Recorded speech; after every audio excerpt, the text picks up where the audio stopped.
Amen. Chaim, l'chaim, everybody. Chaim. A good tavach, Shavua Tov. A good week. It's a week before B'dikas Chametz, the search of the Chametz. Oops. Next week, I don't know what will be. So we have the search of the Chametz. We could still have the class. Maybe. Okay, we'll see. Next week, Sunday. Yeah, there's a search of the Chametz. So I don't know because it's before Pesach, so it really kind of depends on where we're holding with preparations because it's, a lot to prepare for. Baruch Hashem. But let us delve into a thought about the upcoming holiday. And when you look in this book, Chumash, 5 books of Moses, the upcoming holiday, Amen. How would you make reference to it? How is the Torah make reference to the upcoming holiday? Anybody? Huh? A festival of matzah. Very good. Excellent. Let's take a look in the Chumash in the book of Shmos, chapter 23.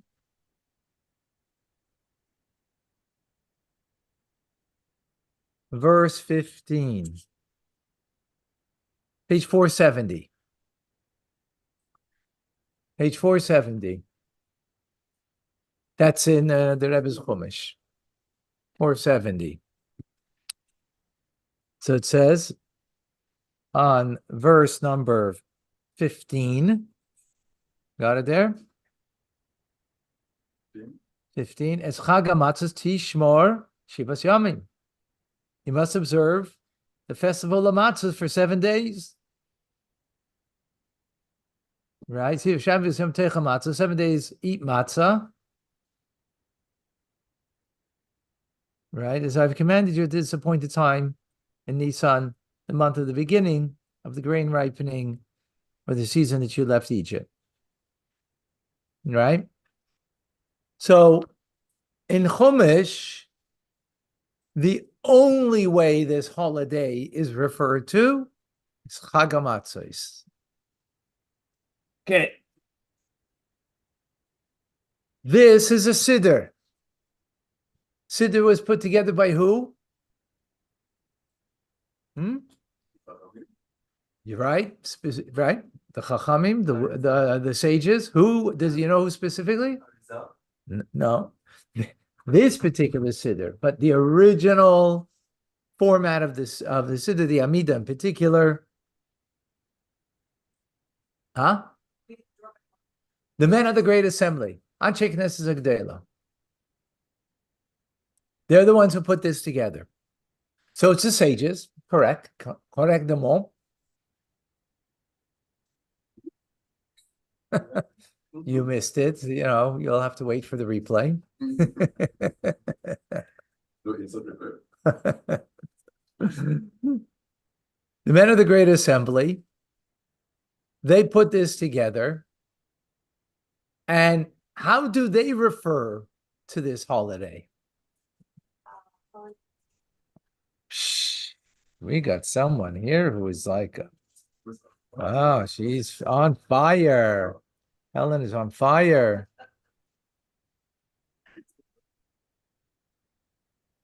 So if you want to look in the Siddur, in Chabad Siddur,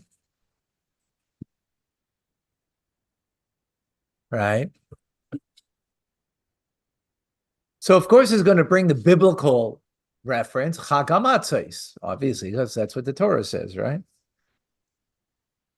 But it will also refer to it as Zman Cherusenu, the time of our freedom. So the biblical name of the holiday is the time of our freedom. Right? The rabbinic. Biblical Chag HaMatzos, rabbinic, the sages of the men of the Great Assembly. It is called Zman Cheruseinu, the time of our freedom. And colloquially, how do we call it? Pesach. Pesach, right? So the Rebbe in this week's Sicha, the Rebbe takes things in a very literal way. Meaning, there's three names. They all have a different perspective about the holiday. They all have a different angle, shall we say, about the holiday. And not only that, but the order in how they were introduced and the importance of them will dictate its importance. And therefore, first is first, and second is second, and third is third, right? So, most important is the first, the biblical name, Chag HaMatzos, the holiday matzah. And then the rabbinic name, Chag, Zman Cheruseinu, the time of our freedom.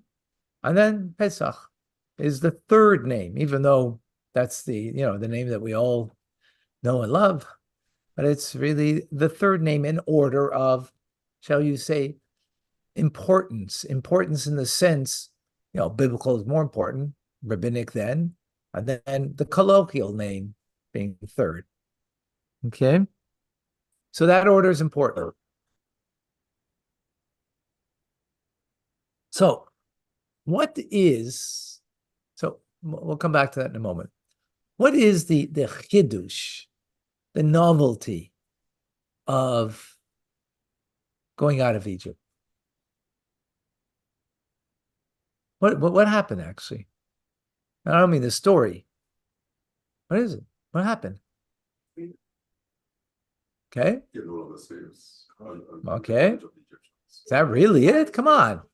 That's what. But what's the? They identified as being consciousness about slavery exists. Okay. Not conscious. 20%. Birth of the Jewish people. It's the birth of the Jewish people. That's when we became a people. Where did that all culminate? Where did Mount Sinai? And Mount Sinai, it culminated, right? And that's why the holiday of Shavuos is connected to Pesach. How so? How's it connected?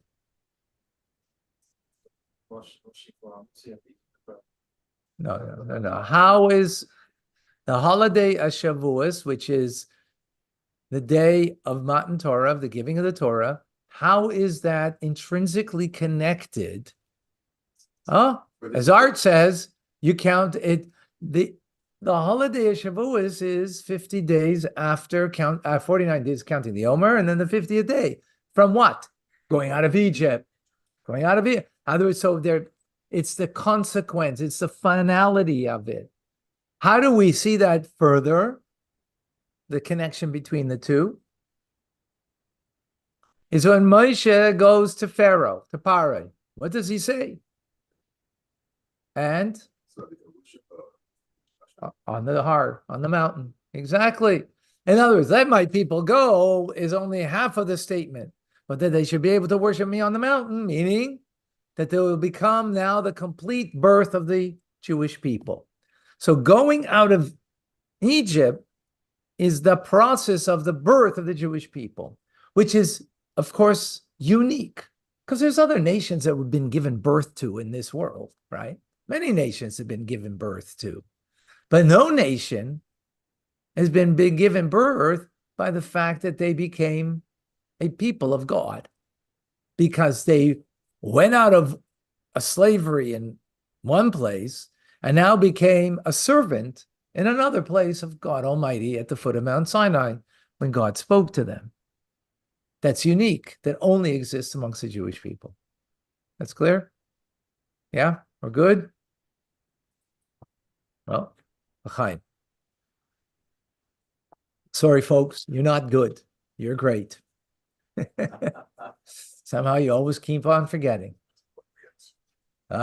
Okay. Thank you. Yes. Reminder of selling the chametz. Have to do that before Pesach, of course. Okay.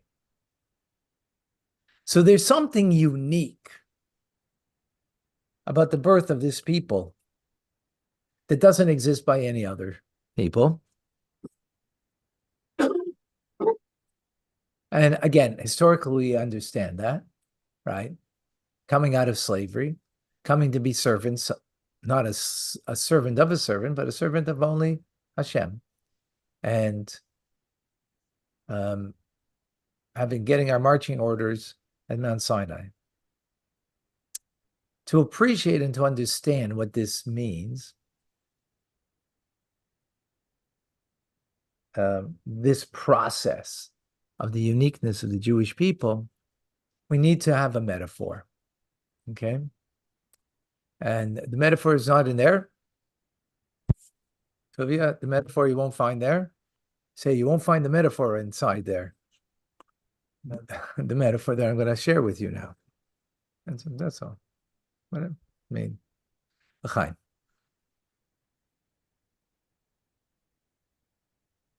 The metaphor is about a great sage, a Rebbe, who, right, wants to teach a student something that is way beyond them. Way beyond them. Right? How does that happen? So it's a 3-step process.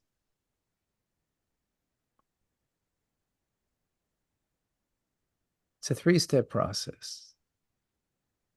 The first thing, in order that a student should be able to learn something new, to learn something old and to regurgitate what you know and just to give what you know, and so means you're just full of yourself and there's no room to fill up the cup because there's so much knowledge that I'm just always just giving out of my knowledge, right? But who are those people? It's like a can, and you put a few marbles in, you shake it, makes lots of noise. Make lots of noise. But if it's a can full of marbles and you shake it, doesn't make any noise, right? So how do you learn? What's the process of learning? Something new. Again, if it's something old that you've heard, and you've heard it, maybe just hearing it again. If you really to gain something new. And when it comes to Torah, the truth is, there's always a newness to it. There are always more. So it would be an empty vessel. You have to be an empty vessel. Because if you empty a vessel, then there's something to fill, right?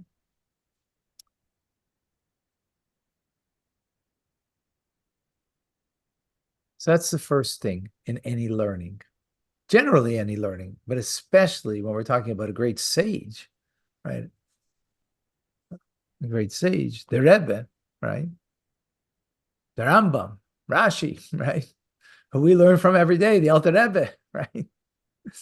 We have to empty ourselves. Then, after emptying yourself, then you can receive something, right? But then that's not enough that you receive it. Why? Because maybe you receive it and there's holes in the vessel. In other words, afterwards, you need to own it. Yeah, you need to own it. You have to process it, to go through it. And so first, you're not putting yourself there. Because if you're putting yourself there, then you're full of your cup. And you're full of your stuff. There's no room for new stuff. Right? So first, you got to listen. That's why often I'll tell you, hear the question. Don't be so quick to give an answer. I say that often, right? Because we're very quick to give an answer, but because we weren't the vessel for the question well enough, right? Sometimes we got to let it sit a bit, like let it, and then, but then that's not enough. It shouldn't just remain there. We got to own it. So if you gain something, right, then you've got to go through it and through it. That Now the teachings that that great sage gave to you, that Rebbe gave to you, it internalizes it, and it fits with your understanding who you are. It fits within you. It's not contrary to you, right? You get it. It's settled in your mind, and you're and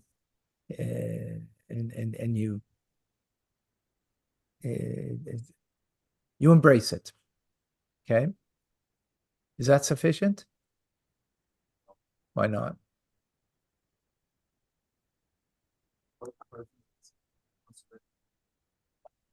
Beyond their capacity is Oh. the way to.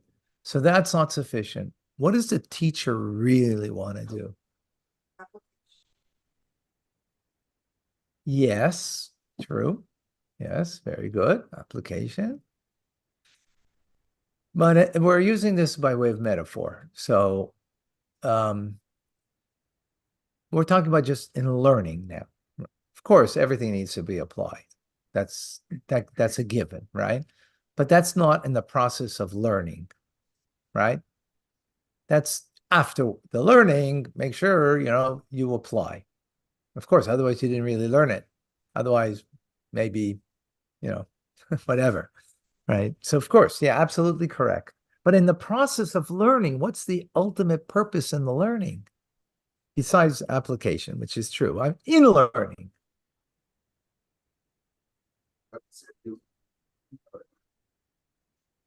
Huh? That was like you get it, it becomes part of you. That's the second part. What's the third?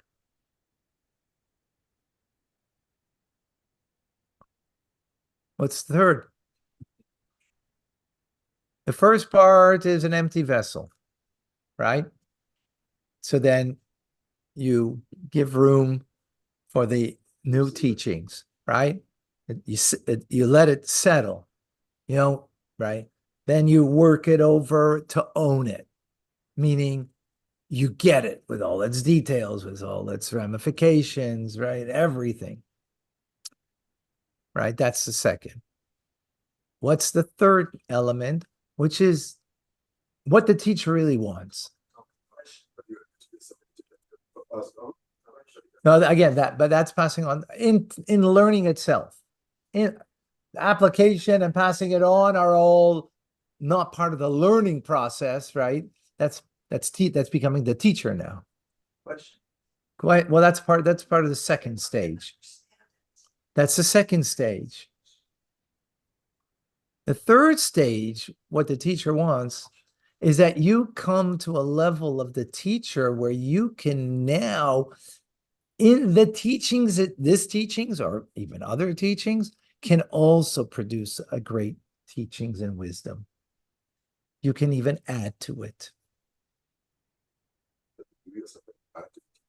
Can add to the teaching. Add to the teachers, right? But you yourself have the capacity, like the teacher. Was a real teacher. I'm not that real teacher, but I'm just a little this of a teacher, right? What do I want from you guys? Why am I doing this to you? Why am I nudging you like this? So you shouldn't stay where you are. That you come to where I am. Right? Why am I forcing you this way? Because I want you to not stay where you are, that you jump to a greater place. Beyond, right? So in other words, by helping you gain the process, then you do the process yourself and become it, right? That's ultimately what a teacher wants. A real teacher, right? Not a professor in university who wants to keep his job. I don't want someone taking my job, right? Or in other religions, they want to keep everybody ignorant so that way they can control the masses. That's not Judaism. Every great scholar, every great sage, every great holy person that is a teacher wants the students to be like them, to rise up, right? So it's not that they just own it, right? But the third step is become okay, like them, whether they become literally like them or something like them, but in other words, that they too have this superpower capability of learning. So that's why I put you, I know some of you don't like me for that, but because I'm challenging. So you develop a process, you learn so you can become. That's what a teacher wants. You become not the student, but the teacher. Okay? Now, it might be the teacher of one little detail of that, of the Rebbe, but you're the teacher of that one detail. Fine. You're not the Rebbe. We're not going to be the Rebbe. Okay, understood. But that's what the teacher ultimately wants. Is that clear? Still using it though. Huh? I'm still using it. So it's not quite clear, but it's Third step is to add to it, maybe adding to it is connecting it with other teachings as well. No, that's the second step. That would be the second step.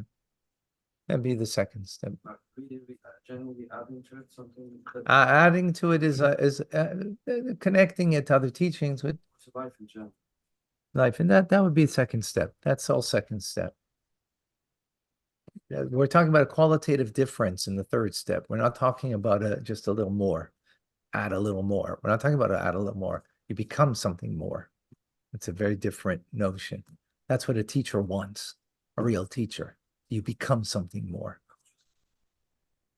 Whatever, that's not the words we're using. That's not the idea. It's not, I mean, everything is consciousness. Everything is consciousness, but that's not the point. Point isn't consciousness. The point is you're not just a student, you're the teacher. You're talking about flipping it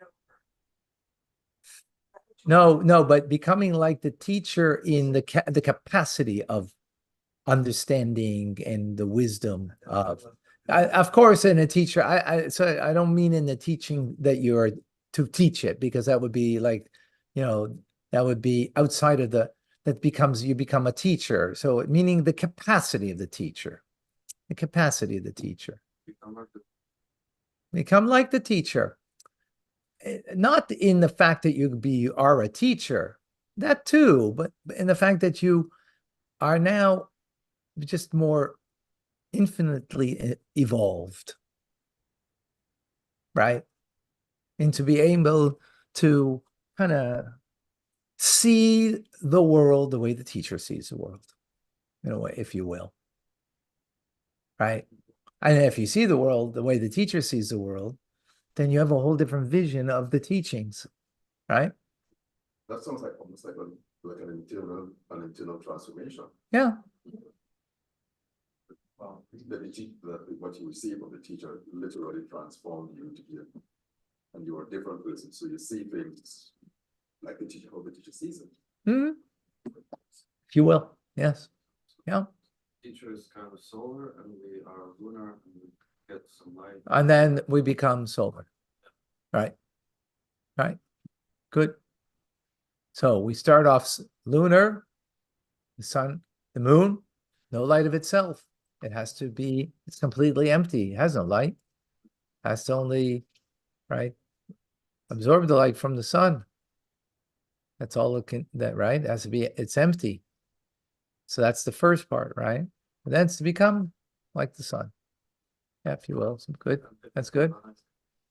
Okay. Is that clear? Now, you might ask a question on this. Helen, you look a little perturbed. And? A lot of times we focus on the middle part of having in-depth understanding. Right. Not just a rote thing. Right. But an understanding so that you can actually incorporate it into who you are. And you've got cognitive learning, you've got emotional learning, and you've got the actual putting it over if you have to, like passing it on. So those, there's different ways of different models, but that's one of the models. And so Right. we focus a lot on the the part number two, which then transforms the person. Absolutely. Like that would be the middle part. So no, it's right. It's just, what do you do with it after? You become somebody, but teaching and learning is you sort of do something with it after. That's why. No, of course. Yeah. But remember, folks, what am I doing? What are we doing over here in the Rebbe's Sikha? What is the Rebbe doing with this point?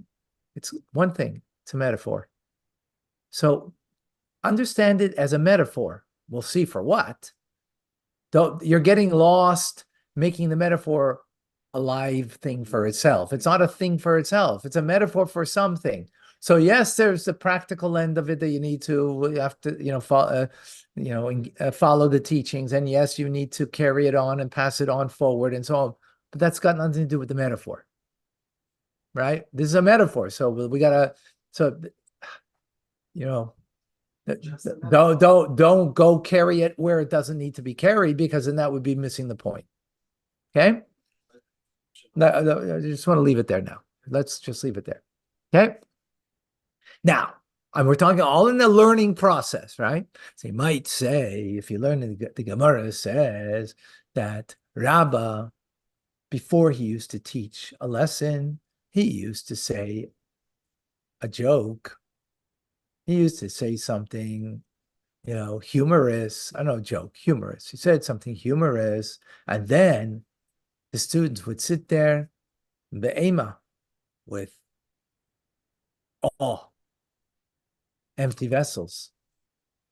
But before they were an empty vessel, there was a humorous remark. So the Rebbe is saying, you might think that that's contrary to what we just said. We said the first thing is you need to have, the way you have an empty vessel is when you have the fear. What's fear?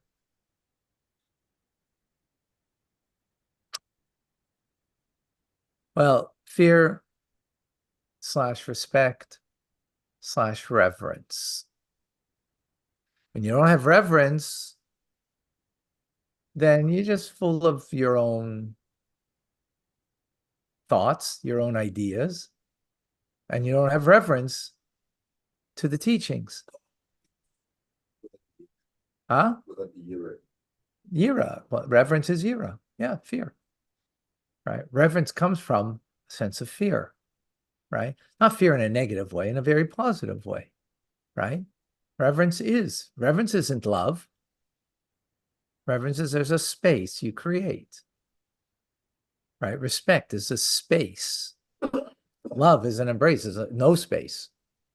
It's a union, right? You need a union, but you also say at times, right?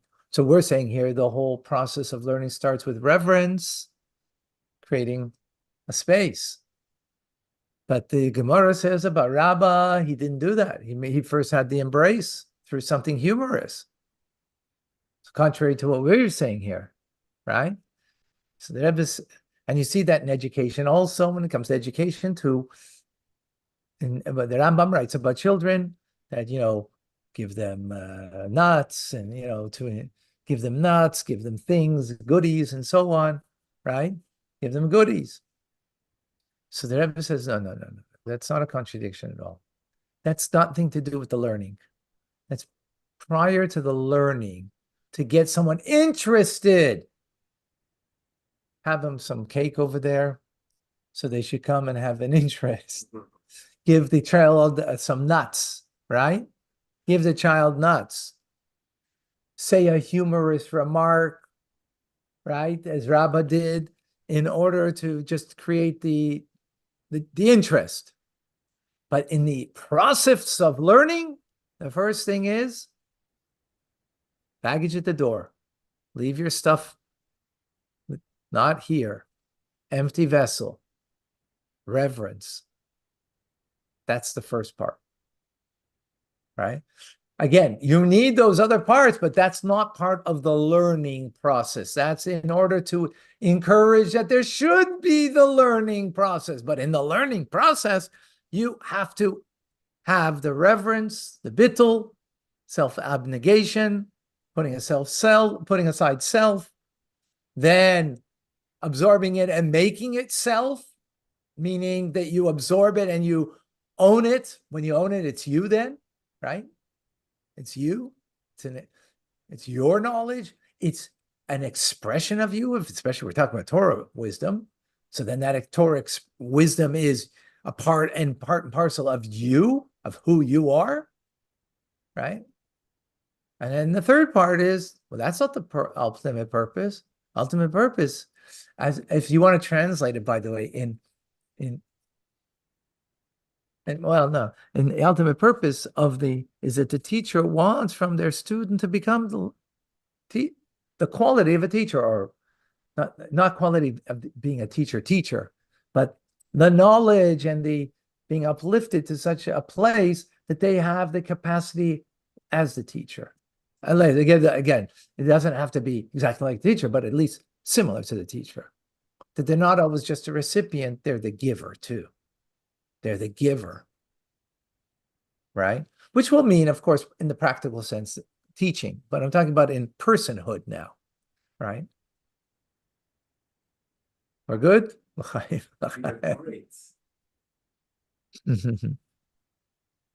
Okay.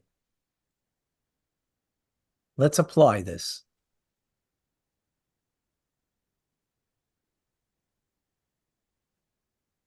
The uniqueness of the Jewish people is like no other people.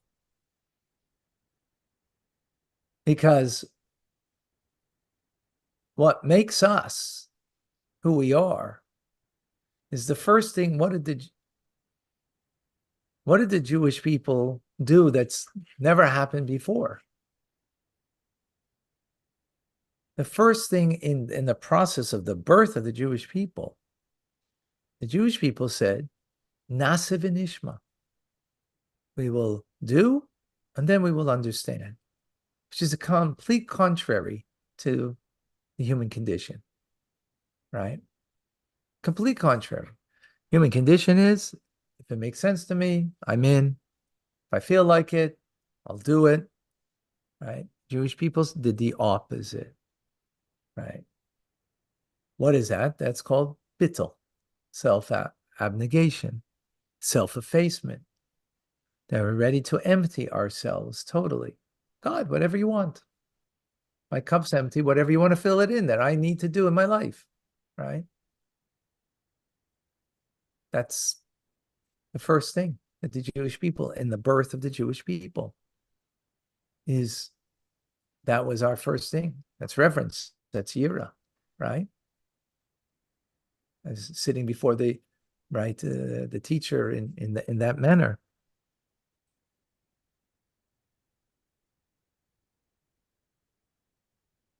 But of course, that's not sufficient. That's the beginning step. The second step is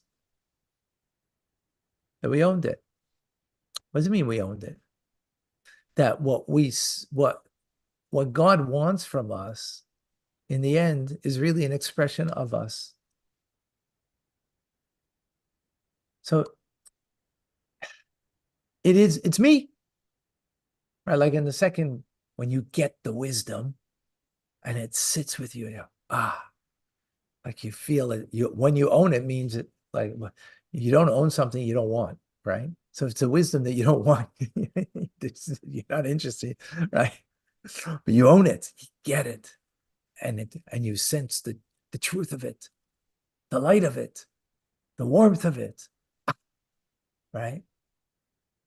So the same thing in the process of the Jewish people. First was Na'aseh v'nishma, absolutely. But then came that we own it. What does it mean we own it? Then it's a real expression of who we are. And as our sages say, that there's the only true the only free person is someone who studies Torah. Someone might think that you're here now and you're here on watching wherever you're watching, on Zoom, on YouTube, on wherever it is, right? That's you're whatever. I forced you to come here. I forced you. I don't know how I forced you exactly, but I forced you. Some people feel forced, right? whatever. So when you have the bittul, which bittul means putting myself aside. There's no me there. God, whatever you want. Nasa v'nishma, right? As in learning, there's an empty cup. My smarts I left at the door.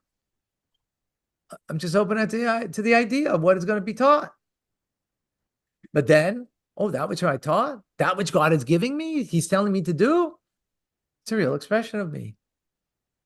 That's why our sages say there's no true person except for someone who studies Torah. That's true freedom. Because the freedom isn't, the Torah that we're learning isn't ball and chain. No, it's an expression of who and what we are. It's me. That's the second stage in the birth of the Jewish people. And the third stage is that we become like God because we have a piece of God in us that's revealed, and we're true partners with God in creation. And we become like the teacher, like God. We become like Him, that we can change the world for good, that we make an impact every mitzvah we do, every time we learn Torah. We're not just, gathering the points so we could, have a better life in this world, in the world to come, and Mashiach and Gan Eden. We're not gathering the points. No. We're actually changing the world. We're changing the world. Well, that's every great teacher wants every student to change the world. And then the metaphor was to be a changed person, be like the teacher. The teacher is dedicated to changing every student, to empower every student, right? So we become like that, right? And we now, as a Jewish people, become with the godly soul that God gives us, as God, like God, with the power of God that it vested in us, in our soul that God gave us, that we are partners with God to change the world for good. Yes. How does the world recognize that it's changed? It means it's changed. I don't think it's about the world. I think it's about me. I think it's about you. Because I think that's what it's about. ultimately, that our actions change the world. Well, would it be so to us if the world is changed and the Goyim, those out there are not aware that there's a change and that they are affected by it? I think we have to start with ourselves. I don't think it's about starting with, why you're looking out there. Let's look inside here, right? Yeah, but as we live, we recognize that we change. We recognize. Okay, so then that's our work. So that's what we're working on, so right? That's how the world is changed. So it's changing because we have a sense of changing. Is that what you are? So there was one mother that gave birth to the Rebbe. There was one mother that gave birth to Moshe Rabbeinu, right? They each changed the world, right? So I'm just that one person too. That's how I have to look at it, right? I mean, it's about us. And the message, this is a message for me. This is a message for you, right? I mean, yes, it's a message for everyone, but where's the message begin? I have to first be the recipient of the message, right? Before I could be a messenger. So first I've got to live it. By me living it and being it, then I'll be able to share it and make a difference in one life at a time, right? One person at a time. Again, one mother brought, and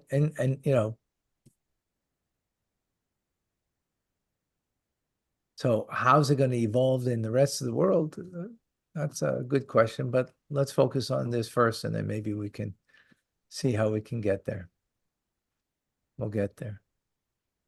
So now with this, we can appreciate the three names of the holiday. First, and the most important name, important in the sense it's the biblical name. It's Chag HaMatzos. What does matzah represent? Bittul, self-nullification.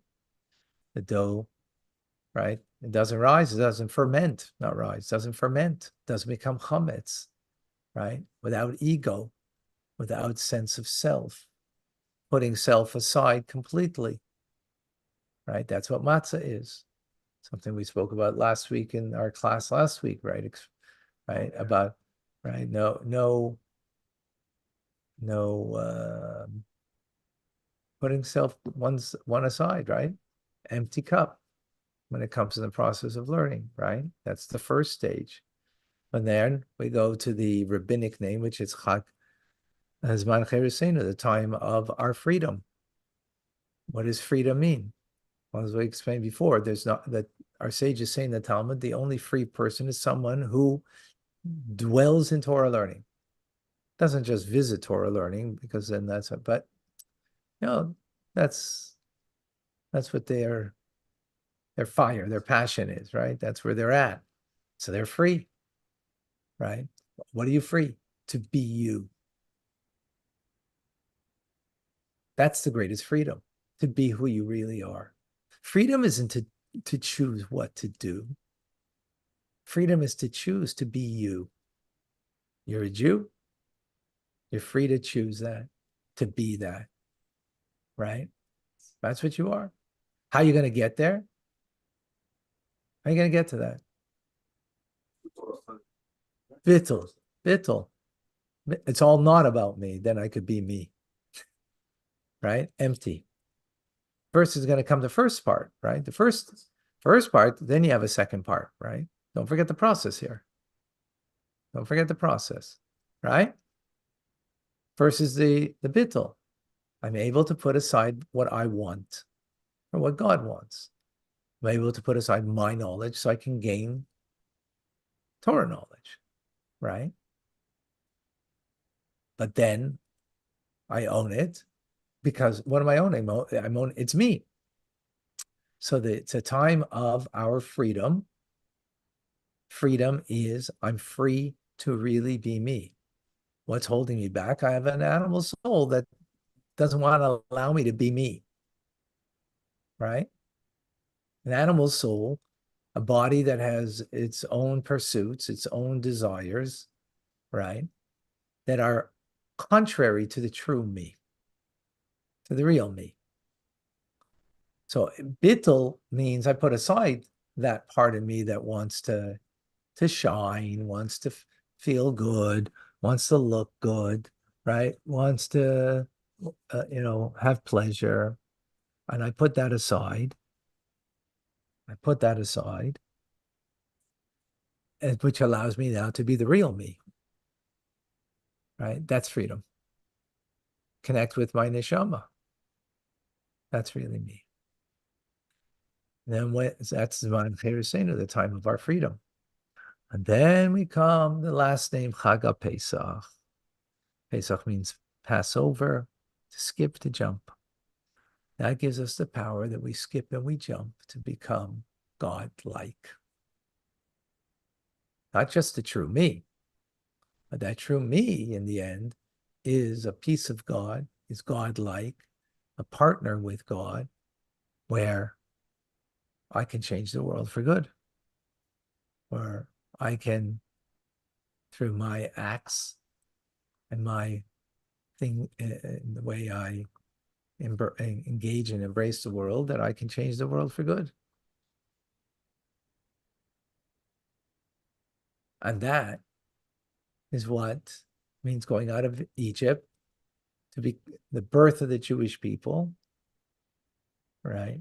The 3-step process that each and every Jew is a lamplighter,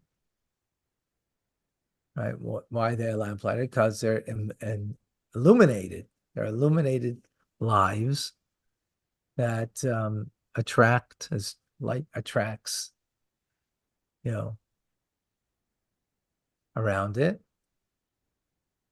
So we illuminate the way of the world in the world and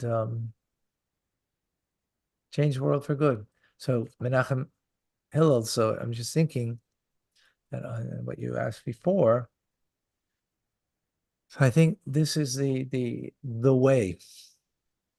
I think this is the way.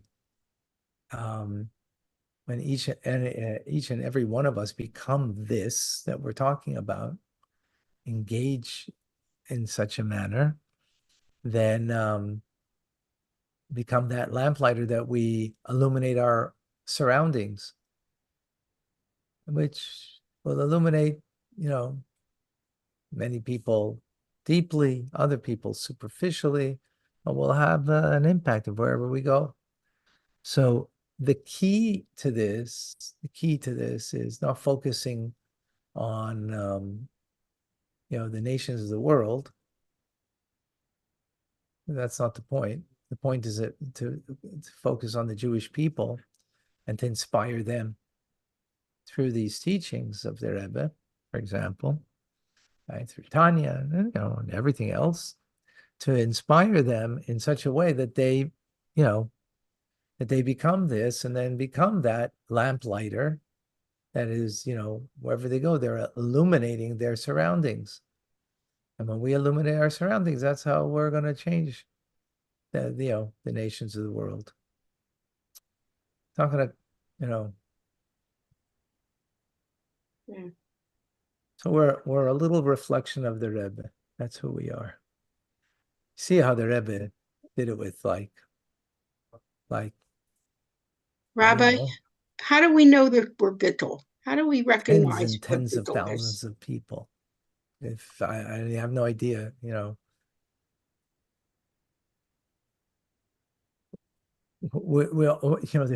still interviewing people 30 years later. They're still interviewing people. People had a connection with the Rebbe and what the impact that Rebbe had on them. And many people passed on. Many people, we don't even know. They got a letter from the Rebbe. We don't even know of it. Right? There's thousands upon thousands of letters, correspondence, phone calls that came in for advice. That's one person. Okay, it's the Rebbe. So, and the amazing thing is that the Rebbe empowered us that we could do this. We could be this. So, yeah, it's a process. Through the self-effacement, the bittul allows us to be truly free to touch our true identity as a Jew, as a neshama, chassid of the Rebbe. That's who we are. The Rebbe's chassidim. Bottom line, that's who we are, right? And that gives us a capacity that we could be. What we could be is what's called a shtik Rebbe, a piece of the Rebbe. Shtik means a piece of. You say, oh, can I have a shtickle of that kugel over there? A shtickle means a piece, a small piece. A shtickle. Shtik. Yeah. Right? So that's who we are. We are the Rebbe's chassidim, a reflection of the Rebbe. And in the end, what this means is we pass over, we jump to the capacity. Okay, we're not the Rebbe, but yet we're a piece of. That's who we are. Sometimes, I say those words, and and I believe it. Do I? I mean, I believe it. I believe it, but to live that is already.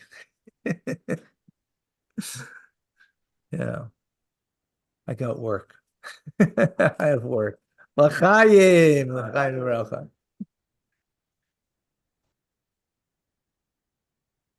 I didn't hear anything from anybody online here except Liba and David are full of hearts. Yeah. Is that the King of Hearts, the Queen of Hearts? Do we know when we're really bittul? Any Do we questions, know, any comments? Rabbi? Do we know when we're really bittul?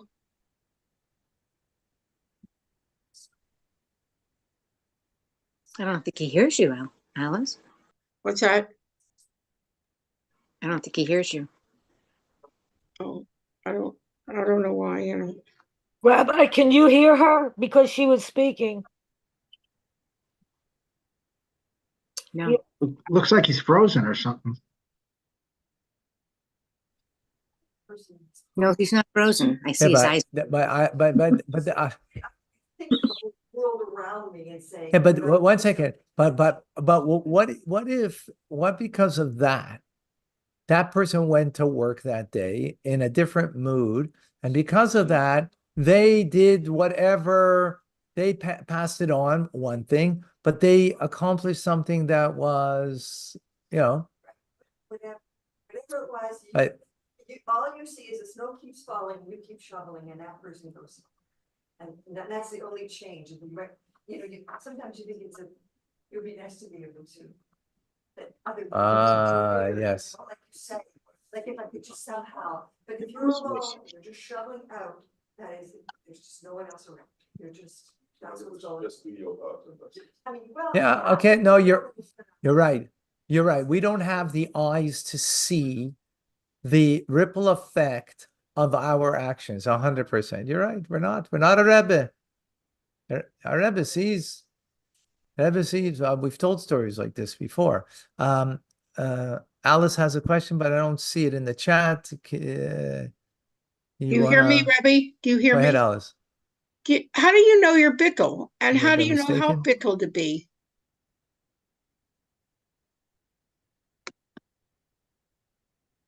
Um,